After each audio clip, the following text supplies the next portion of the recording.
So there are a few things that we typically look for when it comes to a good headshot.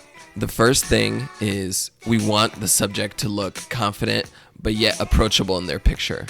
And sometimes it could be hard trying to find that balance.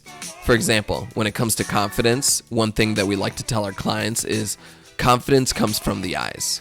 So you want to look like you're focused in on something. Basically, you're going to want to narrow the distance between your lower eyelid and your top eyelid. And that just makes you look more confident, like you're focused, locked in, you know what you're talking about. And that really helps give off confidence through a headshot.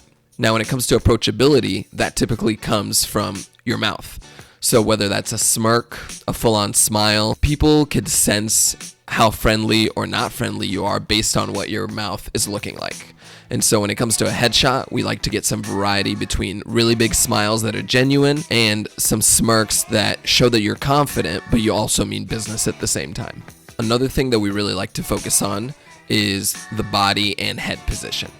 So we work a few different body positions to make sure that we get some variety, and each body position can convey a completely different message. The way your shoulders are pointed could communicate a lot.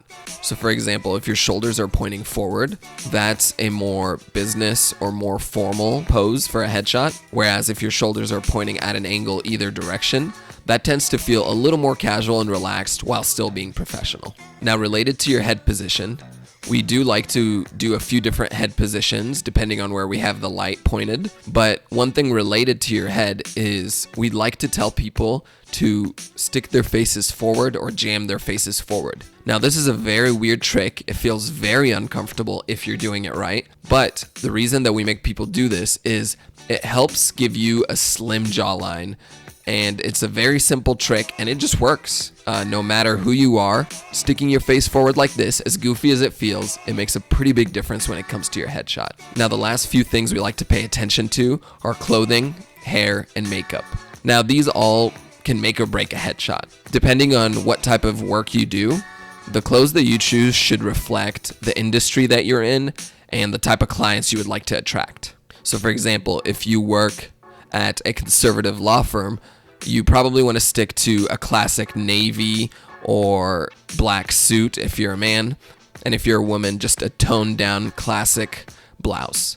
As far as hair goes, when we photograph people with longer hair, we like to do a few different variations with one side of the hair forward, one side back, or both sides forward, and we switch this up depending on which pose that we have the subject in. So if your body is angled in one direction or another, we like to keep the shoulder closest to the camera free of hair. The reason we do this is because it helps the eye kind of flow naturally without there being a visual block or break when your eye is going from left to right. And when it comes to makeup, we generally tell people to keep it as simple and as natural as possible because this helps show people what you look like on a day-to-day basis. We encourage people to show up looking the way that they would look on a typical or average day, and we'll do the rest as far as making you look your best with posing, facial expressions, as well as retouching to help enhance the way that you already look.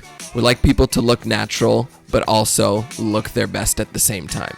And when we combine all those things together, the result is a really good headshot.